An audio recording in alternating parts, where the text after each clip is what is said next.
All right, people say good morning, good morning. Let us begin by thanking all of our sponsors for this morning share. To thank our Talmud Torah sponsors for the month of Adar, Haba Alinu Latova, Benjamin and Elise Wall of Eretz Yisrael, who are proud to support the incredible worldwide work that the SOTC family does on behalf of the Jewish people. Our week of learning sponsors, Dr. Linda Weinberg, commemoration of the yahrzeit of her mother, Rivka Bas Shabtai, Pauline Kathy Pollack, commemoration of the yahrzeits of Paul's father, Shmuel ben Zechariah, his great-grandmother, Cyril Bas Dov, Zichron Livracha, and Baruch Meir and Rina Dubin, in honor of the engagement of their daughter Mia to Moshe Schachter of Savannah, Georgia. Mazel Tov, Mazel Tov. May they be Zochei Meretz Hashem to build a binyan ad de'ad. Filled with Mazel Baruch and Simcha Me'av Esrim Shalom Tovos. Baruch Meir is on Zoom with us this morning.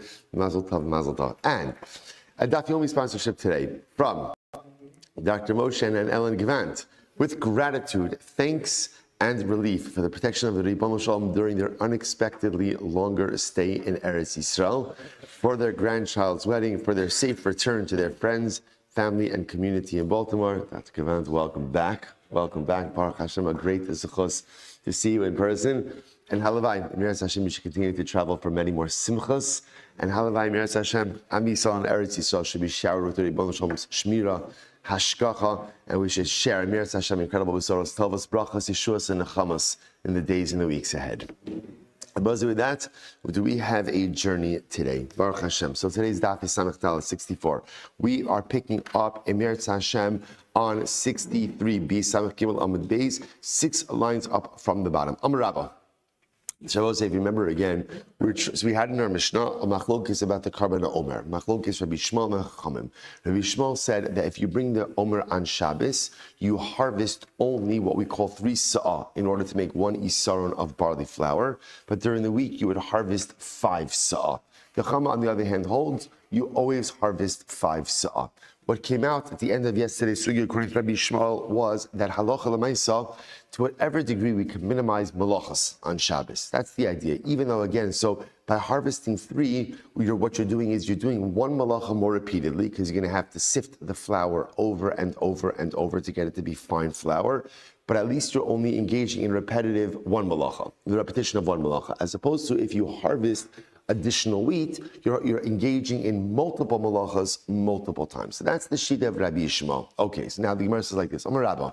Rabbi said as follows. Rabbi Shmuel Menosh Rabbi Yochanan ben Beroka, Amru Davar Echad. So Rabba said, Rabbi Shmuel, and Rabbi Shmuel, the son of Rabbi Yochanan ben Beroka, ultimately said the same thing. So what we're going to see now, this is going to be a little bit of a journey that we're going to go on. Rabba is trying to find someone else who holds like Rabbi Shmuel in our Mishnah. That's what he's trying to figure out over here. So now Rabbi says Rabbi Shmuel is Rabbi Shmuel of our Mishnah, and Rabbi Shmuel ben Beroka of Rabbi Yochanan ben Beroka hold the same thing. What do they say? Isanya. Arba Asar, this is incredible. Arba Asar shechalios b'Shabbos. If Pesach, Sunday we have a Pesach reference, Monday we have a Pesach reference, all Rosh week of Chodesh Nisan, incredible. With all the looks of things, looks like some people started being asman already. What's going on over here? What is going on over here? All right, fine. So Gemara says as follows, Gemara says as follows, Arba Asar shechalios b'Shabbos. So what happens when the 14th of Nisan, Erev Pesach, falls on Shabbos? So we're going to say, obviously, you have to bring Karban Pesach on Erev Pesach, even if it falls on Shabbos. So what do you do in that situation? Arba Asar shechalios b'Shabbos, mafshit es ha-Pesach ad ha-Chazer, divrei Rabbi Shmuel ben Rabbi Yochanan ben Beroka. So what you do is you flay, you skin the Karban Pesach up until the chest, and you leave the rest up until Motzei Shabbos. Okay? Now again, Rashi says over here, at the last line, because if you flay it up until the chest, you're able to take out all the necessary sacrificial parts. Flay it until the chest, leave it like that, Motzei Shabbos, and then Amirat Hashem, Motzei Shabbos, you can go ahead and do everything else. The Chum say, and the Chum say, no, you flay the whole thing. Now I was saying, but Pashtas, even before we go on, we assume what's the svara of Rabbi Shmuel, the son of Rabbi Yochanan ben Beroka? What's his svara? Svara is it's Shabbos. So although you have a license to shech the Karban Pesach, minimize the malachas to the best of your ability. So obviously you need to get out the sacrificial parts, flayed until the chest, leave the rest for later. So the Gemara says, Hasam, Kol Heichad, the Gemara says, Mi lo amar Rabbi Shmuel b'nosh Rabbi Yochanan ben Beroka. Hasam, Kol Heichad de'efshar lo tarchinan. Hachanami kevan de'efshar lo tarchinan. So again, to which the Gemara says, because Rabbi Shmuel's svara over here is to whatever degree we can minimize the amount of malacha done on Shabbos, do so. That aligns with Rabbi Shmuel in our Mishnah, who says by the carbon omer, go ahead and minimize, even though during the week you would harvest 5 saw, Shabbos only harvest 3 saw to minimize the amount of machlokes. So again, this is Rabba's attempt to align the shita of Rabbi Shmuel, the son of Rabbi Yochanan ben Beroka, here in this Mishnah, with Rabbi Shmuel in our Mishnah, to which the Gemara says, hold up, mimai, tilma'ad kano kam Rabbi Shmuel, hacha, ella deleka bizayon kachin. Well, one second, maybe Rabbi Shmuel in our Mishnah is fine with going ahead and harvesting 3 sa'in on Shabbos and not 5. Why? Because there's no degradation to any type of carbon. Okay, you're going to have to work a little bit harder to get your isaron of fine barley flour, but there's no bizayon, there's nothing degrading happening to karbanos.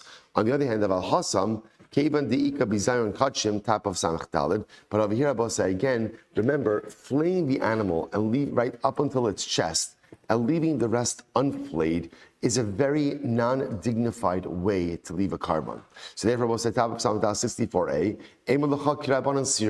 So therefore, again, perhaps Rabbi Shmuel of our Mishnah would not agree with that practice. Perhaps he would not agree with that, and he would not say that you should leave the animal only half flayed. Okay, inami, other possibility is ad kamo kam Rabbi Shmuel b'rosh Rabbi Yochanan ben Beroka hasam eladis avid leitzorech kavoa v'lo tzorech la'achul le'Shabbos. Furthermore, in the Mishnah by Psachim, Rabbi Shmuel, the son of Rabbi Yochanan ben Beroka, says, okay, you can flay the animal up until the chest, right? Why? Because by doing so, you accomplish everything that needs to be accomplished for the purpose of sacrificial service. My mission accomplished, and there's really no need to be Mechal Shabbos anymore. Aval hacha, delo is avid leitzorech gavoa, v'tzorech la'achule Shabbos, ema karabanan svirale. But again, I will say, by us, the hacha ultimately again is by the carbon omer, but by the carbon omer ultimately again the mission isn't accomplished with 3 sin, right? Really again halacha lamaisa, the mission is really accomplished with how much? With 5 sin, and therefore again halacha lamaisa could very well be that really one should go ahead and really harvest the full 5 sin in order to get the finest flour result. So I'll say, point over here is that whereas Rabbah tried to align the position of Rabbi Shmuel in our Mishnah with the position of Rabbi Shmuel, the son of Rabbi Yochanan ben Beroka, 2 different Rabbi Shmuels, right? By Psachim, it turns out that they don't align. That's what it turns out. They don't align. Okay. Ella, Amar Rabbah. So we'll say Rabbah is not finished. Ella, Amar Rabbah. Rabbi Shmuel, Rabbi Chanina Skana Kohanim, Amru Devar Echad. Rather again says Rabbah that Rabbi Shmuel and Rabbi Chanina Skana Kohanim, they both said the same thing. Now what did they both say? They both said Amru Devar Echad. What did they say? This nan. Rabbi Chanina Skana Kohanim Omer, B'Shabbos Niktsar B'Yochid, B'Mago. Echad ubekupa achos ubechol b'shlosh kupos ub'shalosh magalos. Good. So let's remember again. This is Rabbi Chanina Skana Kohanim says the following. He says that when the omer is harvested on Shabbos, you harvest again. Abba said this is our Mishnah. This is our Mishnah, right? So he says so when the omer is harvested on Shabbos, you harvest it 1 person, 1 sickle, and 1 receptacle. During the week, 3 people, 3 receptacles, and 3 sickles. Chum say no. Process is always the same Shabbos during the week. It's always 3 people, 3 sickles, 3 receptacles. So again, so B'Pashtos, Rabbi Chanina Skana Kohanim in our Mishnah, by the harvesting of the Omer, is really aligned with Rabbi Shmuel in the beginning of the Mishnah. Both of them seem to be saying the same thing, that on Shabbos, when you can minimize the amount of malacha and still accomplish the same general result, that's what should be done. To which the Gemara says, 1 second. Milo ka'amar Rabbi Chanina Skana Kohanim, hasam kevan de'afshar lo tarchinan. Hachanami kevan de'afshar lo tarchinan. After all, again, because what was Rabbi Chanina's Kana Kohen's logic? His logic was that Allah Lamaisa, since you could accomplish the same thing without additional effort. In other words, if you use one guy, one sickle, and one receptacle, true, it may take a little bit longer, but you'll accomplish the same thing. The Pashtos, that's the same thing as Rabbi Shmuel, to which the Gemara says, hold up, not necessarily. Mimai. Dilma'ad kan lo Rabbi Shmuel hacha ela dilaka persume milsa. So it's very possible that Rabbi Shmuel holds his particular position. Why? Because halacha l'maisa, there's no persume misa, no persume milsa. That again, in the harvesting of the omer, there's no publicity ultimately attached to what it is that you're doing. Aval hasam diika persume milsa, but over here by the harvesting of the omer. By the actual harvesting of the omer itself, now again, I both say, now the harvesting of the omer, or the omer process, was a process that required a certain level of publicity, which we're going to discuss. And the reason for that is because the actual carbon omer was the tremendous machlokes between the karaim, right, and Chazal. In other words, because remember, when is the karaim the people who did not believe in Torah Shabbal Peh? So remember again, when the Torah phrases the harvesting of the Omer, how does it phrase it? Mimacharas HaShabbos. Mimacharas HaShabbos. Now we understand Mimacharas HaShabbos means what? Second day of Pesach. The Karaim understand that it meant the day after Shabbos, which meant that according to the Karaim, there was never a time of doing the carbon Omer on Shabbos itself. Therefore, when the Omer was done on Shabbos, it had to be done with publicity. So it's possible that even though Rabbi Shmuel holds that halacha l'maisa, you'll only harvest 3 se'in, it's possible that he would want the additional workers, right? Because the additional workers create a greater publicity, and publicity is necessary in order to cement the halacha like the Rabbanan. Okay, inami, furthermore, ad kan lo kam Rabbi Chanina skana kohanim hasam di bechad, ibishlosha, sarach gava misavet kilchaso. Furthermore, it could very well be that Rabbi Chanina's Kana Kohanim, he holds like this. When it comes to the harvesting of the Omer, whether you use 1 person or 3 people, the job is getting done. The same job is getting done. Again, like I said, it may take 1 person longer, but the same job is getting done. The quality of the work is not compromised, and therefore, if you can minimize the number of people being Mechal Shabbos, better to do so. But again, in the case of the grinding of the flour, where everyone will agree, 5 sa'ah, creates a better finished product, perhaps Rabbi Chanina's Kana Kohanim would hold, in fact, like the Rabbanan, not like Rabbi Shmuel. Okay, so therefore, both say, failed attempt number 2. So remember again, Rabbo is trying to say that Rabbi Chanina's Kana Kohanim in our Mishnah aligns himself with Rabbi Shmuel of our Mishnah. Turns out, maybe, but not necessarily. Good. Elo Amar Ravashi. So now Ravashi tries, Rabbo say, Elo Amar Ravashi. Last short line, Samech Daled Amdav 64a. Elo Amar Ravashi. Rabbi Shmuel, Rabbi Yossi, Amru Davar Echad. It's Rabbi Shmuel of our Mishnah and Rabbi Yossi who say the same thing. Now, what does Rabbi Yossi say? This and Rabbi said this is incredible. We're seeing what's so exciting about a beautiful daf like this is literally, again, we are absolutely all over the place. We are by Pesach, right? Carbon Pesach. We're by Carbon Omer. Now, Rabbi said, get ready for this. Kiddush HaChodesh. Kiddush HaChodesh, Rosh Chodesh, on the week of Rosh Chodesh. Allah Amar Ravashi. Rabbi Shmuel, Rabbi Yossi, Amru Davar Echad. This nan, here we go. First wide line. This nan. Bein shenira ba'adol, bein shalonira ba'adol, ma'chalalin alav es HaShabbos. Okay, so both sides, quick context. So we know that halacha l'maisa, it used to be that in order to declare Rosh Chodesh, you would need witnesses who would see the new moon, right? Witnesses would see the new moon. They would go up to the Beis Din HaGadol, to the High Court in Yerushalayim. The High Court, remember from our Rosh Hashanah days, the High Court would interview them. And again, if their testimony checked out, Beis Din would declare Rosh Chodesh. Now again, what happens if you see the new moon and it's like crystal clear? It's crystal clear. So in other words, not a cloud in the sky. So you might have thought like this. Obviously, if it's crystal clear for me, that means everyone else is seeing it also. The Pashtos, the Beis Din is seeing it also. There's no need for me to schlep, right, from some part in Eretz Yisrael or even from some part in the diaspora, ultimately to go to the Sanhedrin in order to go ahead and give my testimony. But the halacha is no, not true. Whether the moon is seen clearly, whether it's not seen clearly, Mechalal Shabbos. Not only do you have an obligation to go, but you're even Mechalal Shabbos in order to go. Incredible. Rabbi Yossi says, no. Rabbi Yossi disagrees. He says, not true. If the moon is explicitly clear, we're not Mechal Shabbos for that. Not Mechal Shabbos for that. And again, Rabbi said, what's Rabbi Yossi's logic? Mi lo amar Rabbi Yossi hasam kevan de'efshar lo tarchinan. Hachanami kevan de'efshar lo tarchinan. So B'Pashtos, Rabbi Yossi's logic is like this. It's not necessary. And even though there's a license to be Mechal Shabbos for the purpose of sanctification of the new month, if you don't have to do it, don't do it. So B'Pashtos, Rabbi Yossi is aligned with Rabbi Shmuel in our Mishnah. Because what did Rabbi Shmuel say in our Mishnah? He says, since you can get 1 isaron of barley flour from 3 sin, even though it'd be better if you had 5, but minimize, use 3 sin. So Rabbi Yossi and Rabbi Shmuel are aligned. To which the Gemara says, Mimai, how do you know this? Dilma, Ad kan lo kam Rabbi Shmuel hacha, ella deleka nimtses atamach shilin la'asid lavo. Hold up, the Gemara says. It's very different. It could very well be that Rabbi Shmuel holds his position that whenever you can minimize Mechal Shabbos, you should do that when there's no other consideration. But by Kiddush HaChodesh, there is another consideration. What's the consideration? We need people to go to Beis Din and testify about the new moon no matter what. Why? Because if you give them a reason not to go now, then what's going to happen? They're not going to go in the future.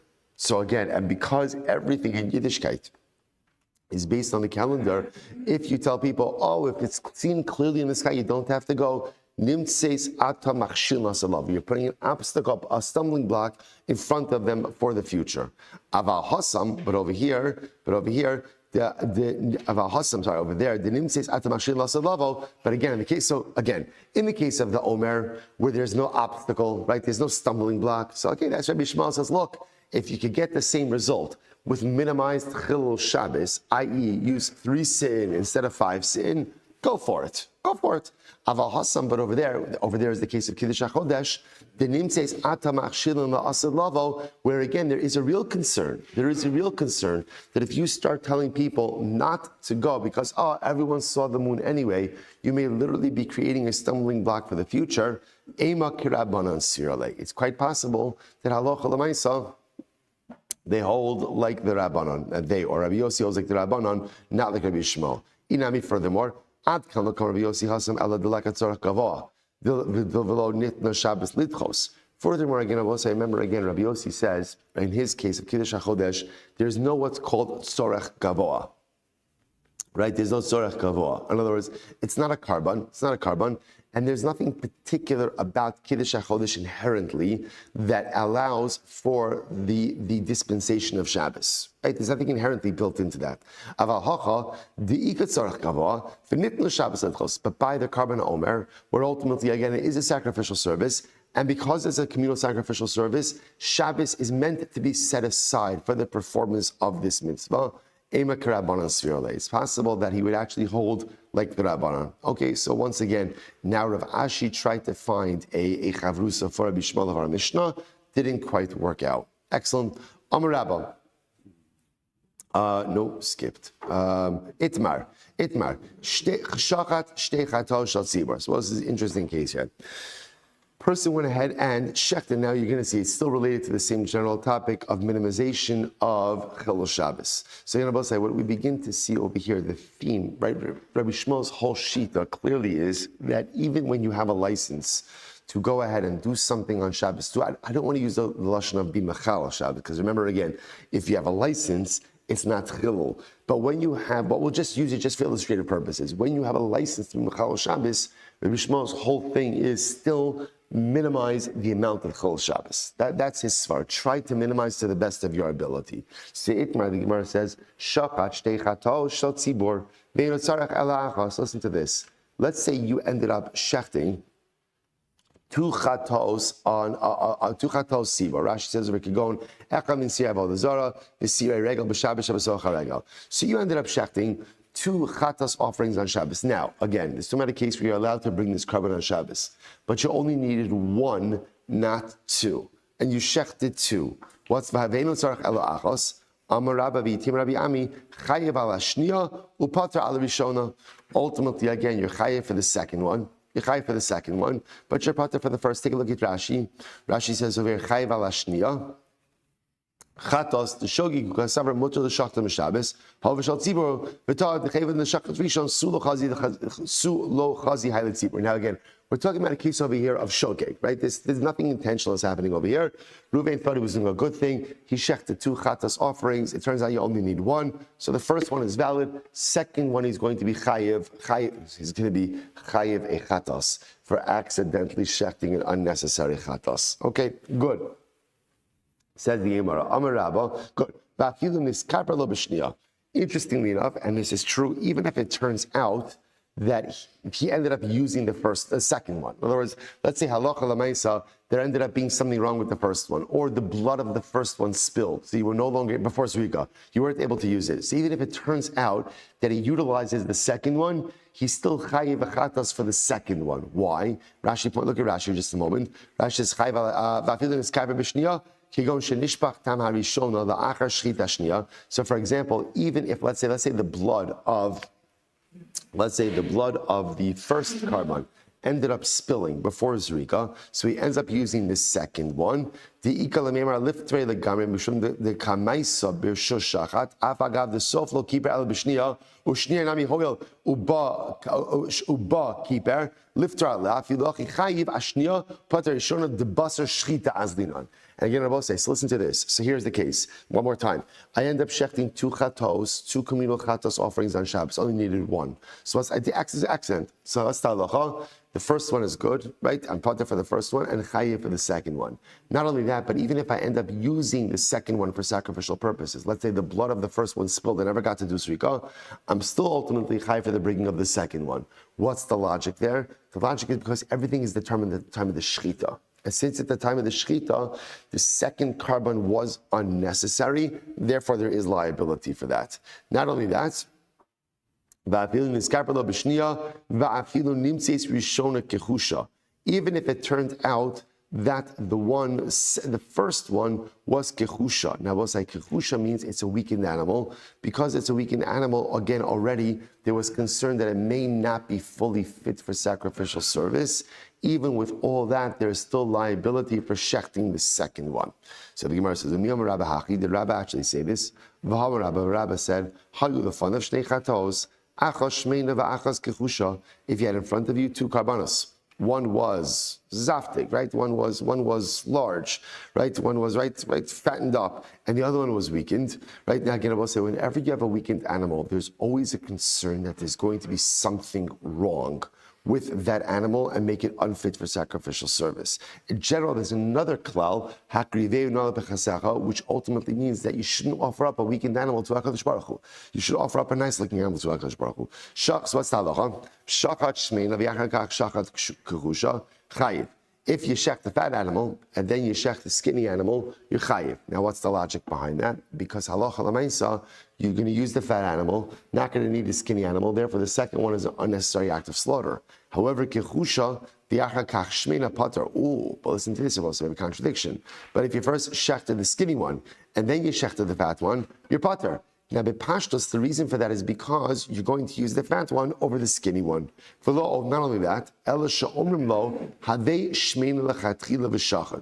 only that, but we actually tell the guy, even if you shechted the skinny one, bring the fat one and shecht it, because we're pretty sure the skinny one is not going to be fit for sacrificial service. So, ibais ima.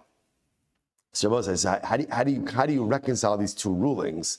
Ibay Sema, Sami Kechusha Mikamaisa. So we'll say the possibility number 1 is take out the Kechusha from the first case. It's not a case where you shechted the Kechusha first. That's not the case. Rather, it could be very well the case where you have both animals in front of you. We'll tell the guy, shech the fat animal, don't shech the skinny animal. The Ibay Sema, the other possibility is Hahi Rabbi Ami Amra. It's also possible that the second statement was made by Rabbi Ami.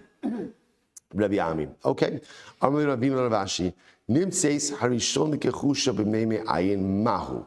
So we'll say, so here's what's interesting. What happens if it turns out that the first animal is what we call kechusha b'bnei me'ayin? That literally, again, internally, it has some type of issue. If you look at Rashi, b'bnei me'ayin, Rashi is almost right across. B'nei me'ayin, mitchila hayaniris shmeina, v'hashnu demishkachas kechusha, u'meikare ki shachat l'shniya, lo shakta b'shos ta'adayin lo nimtzeis rishon kichusha. So we'll say, so now watch this. What happens if it turns out that the first animal that was shechted was what they call kichusha b'mnei me'ayin? It was literally weakened internally, meaning there was really something wrong with it. Now again, remember in this case still you shechted a second animal, mahu. So we'll say, so then it turns out that the second animal is actually necessary. But the problem is, at the time you shechted the animal, okay, let me say this again. Same case, you shechted two animals, but the progression is like this. You shechted animal one, right? You shechted animal one, and then you shechted animal two. After you shechted animal two, it turns out that really animal one is disqualified. It's something wrong intestinally. Bless you. But you did not know about that disqualification at the time of the shechita of number two. So the shaila is there liability for the shechita of number two or not? So you hear this? At the end of the day, you're going to use animal number two. But at the time that you shechted number two, you did not know that there was a disqualification in number one. So is there liability or not? So listen to this. So we'll say, what does this come down to? And this is a profound machlok. Is basar machshavto azlinon vegavra leisur kamachavein o dilma basar ma'isa azlinon. Do we go ahead and go after your intentions, or do we go after your actions? What does I mean by that? So we'll say, so if we go after intentions, what was my intention in shechting animal number two? What was my intention? My intention was I thought I needed 2 karbanos. That was my intention. And therefore, again, based on that, there should be liability.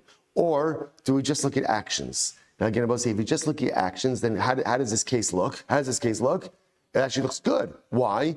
Because again, it turns out I needed that second animal. My intention at the time, it doesn't matter. So again, we'll say, hear this. I will say, by the way, do you understand this machlokes? Do you understand this machlokes? Like, no, I don't understand this machlokes. Right? But again, let's understand this hashkafically. Do we go after a person's intentions, or do we go after a person's actions? So again, I shechted 2 animals. I didn't need to. I only need one carbon for Shabbos. I shechted 2. It turns out I shechted animal 1, then I shechted animal number 2. After the shechita of number 2, it turns out that number 1 was disqualified from the beginning. But I didn't know that at the time of shechita number 2. So am I liable for shechita number 2 or not? So do we go after a person's intentions? When I shechted number 2, I didn't mean it to be a replacement. I meant it to be an accompaniment because I thought I needed 2 karbanos, in which case it should be aser. Or no, we don't care what you think, we just care what you do. And what you did at the end of the day is you ended up needing that second animal, and therefore halacha l'maisa, what you did was actually appropriate. So do we go after your intentions or after your actions? Amrlei. Lav hainu the Rabba v'Rava. So we'll say, is this not the discussion of Rabba and Rava? The Itmar, listen to this, we'll say his incredible case. Shama shetava tinok bayan. Let's say a person, chas v'shalom, heard that a child was drowning in the sea. So what did he do? Uparas mitzuda lahalos dogim, right? And he threw out his net. But again, Reuven threw out his net. And I will say, now this is Shabbos. Why did he throw out his net? He threw out his net to catch fish. That's why he threw out his net. He heard that a child was drowning, but he threw out his net to catch fish. Vehela dogim chayiv. And he caught fish. Okay, shkayach, you're chayiv. Right? Trapping is one of the 39 malachos on Shabbos. What happens? Lahalos dogim vehela dogim v'tinok. What happens, Rabbi say, if halacha l'maisa, he threw out his net. But what? It turns out that Baruch Hashem, he caught fish. Not Baruch Hashem, he caught fish. He caught fish, and Baruch Hashem, he rescued the child. So again, but remember, that wasn't his intention. So right, Reuven is sitting there by the dock. He hears, oh, there's a child drowning, chas v'shalom. He says, okay, let me chaperayim over here. Right, he throws his net in. Now again, his explicit intention is to go fishing. Granted, he's going to make herring for the kiddush, right? But again, but nevertheless, his intention is mamish to go fishing. That's his intention. Chilul Shabbos. So if he just catches fish, okay, he's liable. What if he catches fish and saves the baby also? So remember again, the act of throwing your net out to save the baby, mutar aser. Mitzvah, pikuach nefesh, right? So again, but that wasn't his intention. That was his intention. He said, "Hineni muchar muzuman," to go fishing on Shabbos, right? In other words, he had kavana for the aveira. But yet it turns out that he saved the baby. So what's talacha? It's incredible. Rava Amar Chayiv. Rava says he's liable. He's chayiv for Shabbos. The Rabba Amar Potter. And Rabbi said he's potter. Now again, I say, no, but Pashtos, what's the logic? Va'adkan, Rabba lo kapatar ela kevan deshama kevan deshama amina nami daiti atinok. Avalo shama lo v'ika da amri amrle hainu plukta de Rabba v'Rabba. So let's listen to this. So again, now Rabba himself clarifies this, and Rabba says the only reason you're pater is because halacha lamaisa alt ela kevan deshama, right? Kevan deshama. Because ultimately, again, he heard the baby was drowning. So since he heard the baby was drowning, again, there's a havamina. There's a havamina that at least what he was doing was at least partially motivated in order to save the child. But if he did not hear that the child was drowning, then perhaps he would agree that he would be chayiv. The others say, shama shetava tinok bayam. Right? Uparas mitzuda lahalos dagim v'hela dagim chayiv. Right, lahalos dagim v'hela tinok v'dagim. Rabba Amar Pater v'Rava Amar Chayev. Rabba Amar Pater zil basar ma'isov. So Rabba says you're going to be Pater. Why? Why was I saying? Because we don't care about your intentions. What do we look at? What do we look at? What you did. What did you do? What did you do? Save the baby. I caught some fish also, right? But Lamaisa, you saved a baby. V'Rava Amar Chayiv Zil Basar Machshavto. No, we go after your intention. And since your intention ultimately, again, was to go fishing, even though you ended up saving the baby, we don't care. We look at your intention. So Rabbi say, is this not incredible? Is this not absolutely incredible? So again, you hear this? So Reuven is literally sitting by the pier. He hears, unfortunately, again, there's a baby child that's drowning. He throws out his net. His intention is not to save the baby. His intention is to catch fish. But he ends, if he just catches fish, that's easy. Everyone says, of course, he's going to be chayiv. But he goes ahead, now again, I'll say, as opposed to, by the way, if Reuven's intention was to save the baby, he threw out the net and he only caught fish, he would not be chayiv, right? And he would not be chayiv. But Lamaisa, if his intention was clearly only to catch fish and he throws out the net and he catches fish, he's going to be chayiv. But ultimately, again, if he catches fish and the baby saves the child, so again, Rabbah says pater. Rabbah says pater. Why? We look at your actions. At the end of the day, you saved the child. Baruch Hashem. Done. Rabbah says, no, we look at your intentions. So we'll say, brother, just such a tremendous machlokes. In life, do we look at what you do or do we look at your intentions? Okay, so now finished. Amar Rabbah. Rabbah said, Cholesh amdua legrogeres. Cholesh amdua legrogeres. So let's listen to this. So if halacha l'maisa, a certain chola was they established that he needed a grogeres. So again, I'm going to say it's Shabbos case also. Now, grogeres generally means like a dried fig, but we're going to see this is actually a fig that's still attached to the tree. So either it could be dried on the tree, or just we could just call it a fig. Either way, right? Reuven's ill on Shabbos. What's the remedy? He needs a fig, and obviously it must be a pretty serious illness. So we're going to have to do a malach in order to get the fig.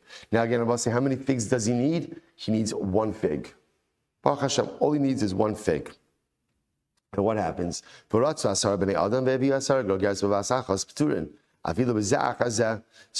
to this. And let's say 10 guys, so 10 people hear that Reuven is ill, and they all run, and they all pick a fig.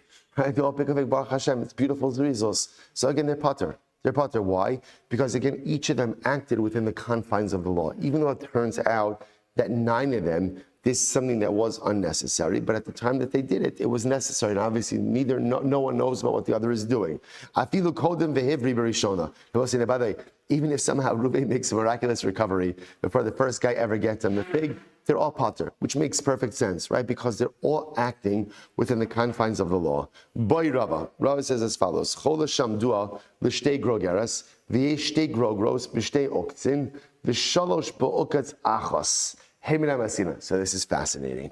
But it's the same case. Reuven is ill, and Reuven needs a fig, right? Reuven needs a fig. Now, here's the issue. Sorry, he needs 2 figs. Now, there's 2 things. There's one of 2 possibilities. There happen to be 2 independent figs attached by their stem, or there's a cluster of 3 figs attached by 1 stem. So which is preferable? The Gemara says, which one should we do? Maybe we should just pick 2 figs because that's what's necessary. Now again, but here's the issue. Picking 2 figs is going to come with what? Right? 2 acts of detachment, 2 malachas. So here's the issue. The issue is, on one hand, if you pick the 3, you're picking more than what you need for Shabbos. but you're minimizing the act of malacha. If you go for 2, you're doing 2 acts of malacha, right? If you go for 3, it's 1 act of malacha, but you're taking more than what you need for Shabbos. So what's better? What's better? Hey minayu adif. Ultimately, again, the Gemara says, Pshita, so Gemara says, it's Pashat, Shalosh Maisinon. It's Pashat. Pashat, pick the cluster of 3. Why I say again, because the cluster of 3 only requires what?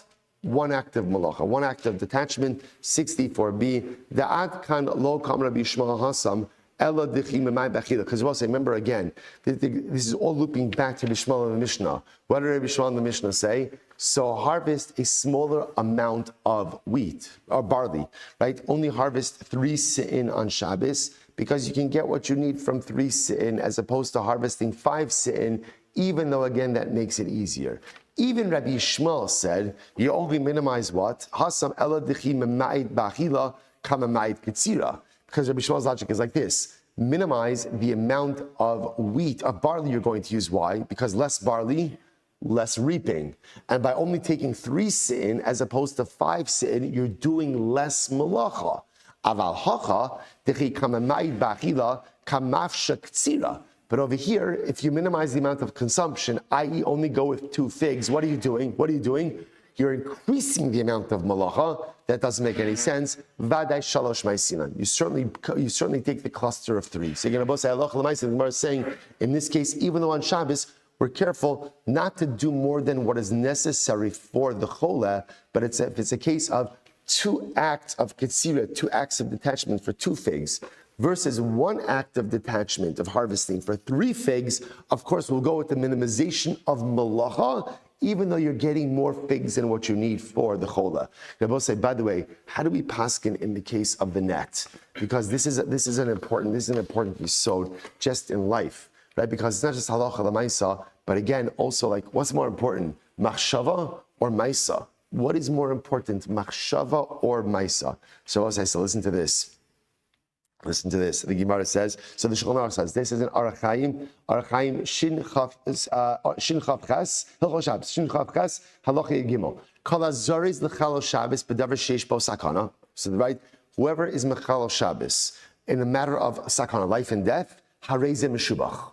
It's praiseworthy. I'm going to both say, right, not only are you allowed to be Mechalo Shabbos for sakanas nefashos, for danger to life, you must be Mechalo Shabbos. For sakanas nefashos, it is a mitzvah to be mechalel Shabbos for. That's why even the word chilul Shabbos doesn't. But you understand what I mean? It's a mitzvah to set aside Shabbos to save a life. Listen to this. Afilu mitakin imol davar acher. Even if it turns out through your chilul Shabbos for sakanas nefashos, you end up doing something else. Kigon shepiresh mitzuda lahalos tinok shenafal lenar. Like for example, if there's a drowning child, chas v'shalom, and you throw out a net to rescue the child, and you go ahead and you pull in the child, and you also pull in a haul of fish, right? It's a good catch. It's a good catch. Ultimately, again, the Shulchan Aruch says not only mutter but a mitzvah. So listen to this. Listen to this. The Kaf HaChaim comments on this. Get ready for this. The Kaf HaChaim says. He says, "Shama shatav tinok bayam, perish to the house of Hela dagim bilvat pater miklum. Niskavin last dag behela dagim teba. I feel good. Sorry. Shama shatav tinok bayam, perish to the house of Hela dagim bilvat pater miklum. Niskavin last dag. Because why? Because at the end of the day, I'll just tell you outside. The Kaf HaChaim says. The Kaf HaChaim says that halacha l'maisa. Why? Because your meisim are more important than your machshavas. Because at the end of the day, again, what we care about is what you do, not what you think. Not what you think. Which I must say is absolutely incredible. Now, you'll say to yourself, but 1 second, we have a concept of Rachmana Libaboi, that Rebbeinu Shalom wants our heart. It's true. It's true. I will say, do you know when he wants your heart? Do you know when he wants your heart? When he can't have your actions. Sometimes in life you can't act. Sometimes in life you can't do. In those moments, the desire to do, right? The desire to want or the wanting is so powerful. But Rabbi say, never is desire and thought a replacement for concrete dynamic activity. At the end of the day, the metric of success is not what you think, not what you aspire to, not what you dream about, but it's what you do. At the end of the day, like the Gemara says, ultimately, bas zil basar maisav. We go after your actions. And I both say, what a tremendous halacha l'maisa and hashkafa l'maisa. Because how often do we go through life with such beautiful dreams, goals, aspirations? I have plans, I want to do this, I want to, all these wonderful things. Only one problem. I never put them into action. Beautiful dreams, goals, and aspirations are incredible when they create the blueprint for dynamic activity. But if all they remain is in the world of dreams, goals, and aspirations, but never transit to activity, that's unfortunately a failed life. Dreams, goals, and aspirations, and again, Rahman al-Libaboy, do you get credit for your goals and dreams? Yes, when you are somehow prevented from actualizing them, then you get credit for the machshavas. But aside from that, you get credit for what you do in life. You get credit for what you act. You get credit for your maisim, not for your machshavas. Halacha l'maisa and hashkafa l'maisa. If you dream it, that's great. Make sure to do it, because that's what really counts in the eyes of halacha, in the eyes of HaKadosh Baruch Hu. Mishnah. Well, let's go weiter. Let's go weiter. Says the Mishnah, mitzvah ha'omer lahavi min hakara. Okay, so I'll say this is really great. So there is a mitzvah. Oh, I forgot to send something actually. I just realized. Okay, there is a mitzvah of meiser, ultimately again to send from, to bring from the closest barley. To bring from the closest barley. So the Gemara says, second, I'm just putting this on the chat now as we speak. I strongly discourage anyone from doing exactly what I'm doing right now, but just for not the only purposes. Okay, so now watch this. So mitzvah sa'omer lahavi min hakarav. So the mitzvah of karban omer ultimately again is to bring from the closest barley.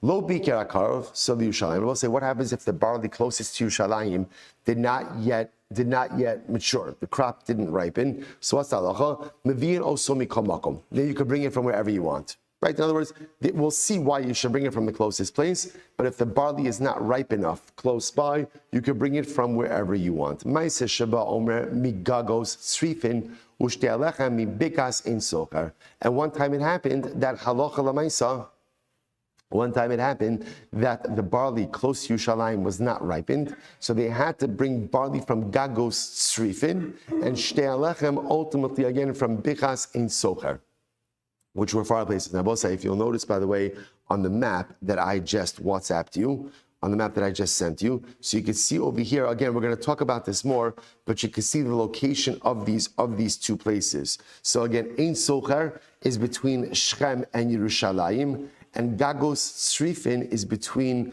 that's not Ramallah, that's Ramla, right? Ramla and Yerushalayim, Yaffo and Yerushalayim. So you could see, again, where these two places are. So again, this is a pretty good distance. So ideally, you want to be bringing the barley from as close to Yerushalayim as possible. But again, this is just illustrative of the fact that they had times historically where they had to bring it from further places. Now, why did they have to bring it from further places? Oh, excellent question. Hold on, stay tuned. Says the Gemara, my timer. Now, what's the logic? In other words, why the need, why the insistence of bringing barley from a place like, who cares where you, obviously we'll say, where does the barley have to come from? Where does it have to come from? Eretz Yisrael, right? That's obvious.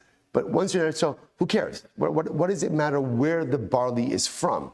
To which the Gemara says, Ibais Ema, Carmel. So we'll say one possibility is that the barley has to be Carmel. Now, what's Carmel? Rashi says, Lashon of the Pasuk, Takriv Rach Umal Sheteatvu Raka V'Nimleles Biyad. So the idea is the Torah, when it discusses the Karban Omer, it calls it Carmel. Carmel means it has to be plump, right? It has to be like plump. Now again, I'll say, what's the concern? The concern is if you harvest from far away and have to transport it, by definition, once grain of any type is cut off from the ground, it begins to lose some of its moisture, it dries out. So if you have to transport it longer, then b'pashtos, it may no longer be plump and moist by the time it gets to Yerushalayim. So that's a practical consideration. Wow. And we'll say the other possibility is that halacha l'maisa ein ma'avir ala mitzvos, which is if you have barley right outside of Yerushalayim, why would you pass that by to go anywhere else? Quite beautiful. I would say there's a lot of discussion over here, by the way, about ein ma'avir ala mitzvos. Just a matter of makom. If we have time to come back to it, which we won't. We will not. But again, I'll just put it out there. There's a fascinating discussion in halacha, I will say in general, about the one gets schar psius, one gets schar or schar halicha for walking to shul. So there's actually a thought within the poskim that one dafka should not go to the shul that's closest to your house, right? As opposed to conventional wisdom that go to the shul that's easiest or that's closest, that you shouldn't go to the shul that's closest to your house. Why? Because by doing so, you're putting convenience. Now you don't have to go to the farthest shul, but again, lamaisa, it is important, right? You're a good Jew if you pass by at least one shul that you won't daven in, right? On the way to shul, right? But actually in halacha, there's this concept: don't go to the closest convenient shul, but rather go ahead and go a little bit further, exert yourself a little bit further. Schar halicha. So both say so. That's the thing in halacha. But the question that everybody asks on that is, what about ein ma'avirin ala mitzvos? What about the fact that Allah says if there's a shul right there? Okay, like I said, when we have time in Meretz Hashem, or maybe a good legal holiday, Yomi, but fascinating discussion there. And again, it actually has not much like everyday ramifications. Okay, so let's say here we go. Ma'aseh sheba omer migagos strifin. So one time the omer came from Gagos strifin. Now the shaila over here is, it's interesting that the Mishnah chose to mention that, right? Why would the Mishnah mention that? Like, just tell me the Omer could come from anywhere. But obviously, if it's mentioning that, must be tied to particular episodes. So here we go. Tana Banan. It's an incredible story. Kishetzaru malchei beis chashmonai zalzeh.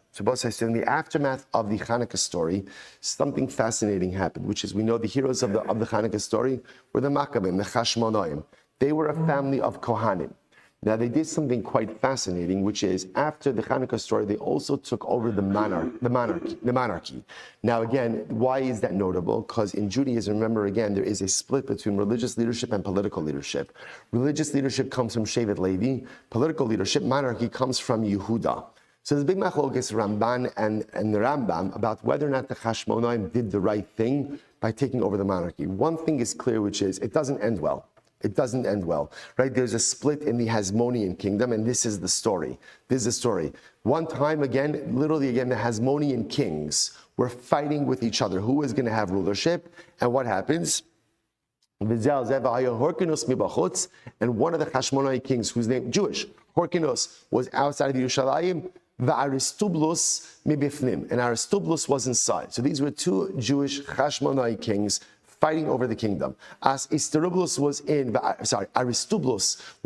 Yerushalayim, and Horkinos was laying siege outside. And I will say not only that, but Horkinos enlisted the help of Rome in order to go ahead and help him defeat his brother, which is just crazy, right? So again, Jew enlisted the help of Rome in order to defeat his brother. And what happens? B'chol yom v'yom, so there's a siege around Yerushalayim. There's a siege now. So what happened? Now, obviously, again, which meant they ran out of livestock. The Beis Hamikdash is still standing. They ran out of livestock inside Yerushalayim. So what happened? But yet again, Abba said, this is incredible. What would they do every day? So every day, as much as they were at war, the Aristobulus camp would lower money in a basket outside the wall, and the Horkinos camp would put in sheep for the carbon tamid, right? Because everyone understood it's in everyone's interest for Beis Hamikdash service to continue, right? It's in everyone's interest for the carbon tamid to be offered. So they had this system, even though they were at war, they had this system. I'll say the most incredible thing, this is what the world doesn't understand about Jews. We may literally be at war with each other.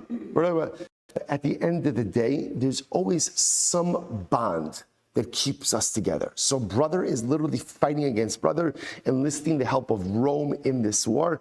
But come on, we're Jews. We have to offer off the carbon tamid together, right? We have to offer off the. So again, this is the system. What happens? There